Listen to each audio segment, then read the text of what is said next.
La Bible condamne sévèrement toute pratique de spiritisme, voyance, science occulte. Lévitique 20-27, Deutéronome 18-10-13. Les horoscopes, cartes de tarot, diseurs de bonne aventure, liseurs des lignes de la main font également partie de cette catégorie.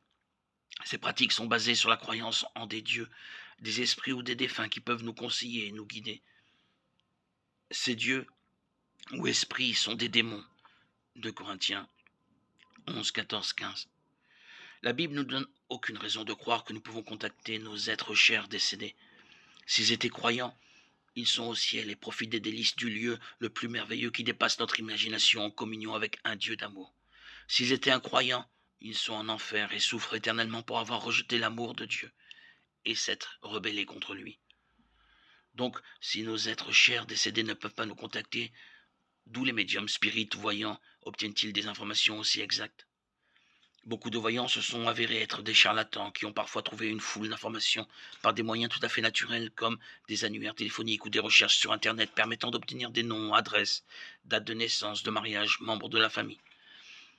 Il n'en est pas moins indéniable que certains médiums ont des connaissances qu'il aurait été impossible d'acquérir par des moyens naturels. Donc, d'où obtiennent-ils ces informations? De Satan et de ses démons. Et ce n'est pas étonnant, puisque Satan lui-même se déguise en ange de lumière. Il n'est donc pas étrange que ses serviteurs aussi se déguisent en serviteurs de la justice. Leur fin sera conforme à leur acte. 2 Corinthiens 11, 14, 15. Acte 16, 16, 18 raconte l'histoire d'une voyante qui pouvait prédire l'avenir jusqu'à ce que l'apôtre Paul chasse un démon d'elle. Satan fait semblant d'être bon et utile. Il veut paraître bon. Satan et ses démons donnent au médium des informations sur une personne afin de l'accrocher au spiritisme que Dieu interdit.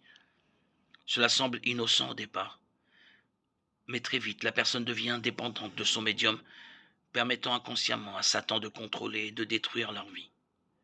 Pierre nous exhorte: soyez sobres, restez vigilants, car votre adversaire le diable rôde comme un lion rugissant cherchant qui dévorer. 1 Pierre 5, 8. Dans la plupart des cas, les médiums eux-mêmes sont trompés et ne savent pas quelle est la véritable source des informations qu'ils reçoivent. Quoi qu'il en soit, rien de ce qui touche au spiritisme, à la sorcellerie, à l'astrologie, n'est un moyen par lequel Dieu veut que nous obtenions des informations. Comment Dieu veut-il que nous discernions sa volonté pour notre vie? Le plan de Dieu est simple, mais puissant et efficace.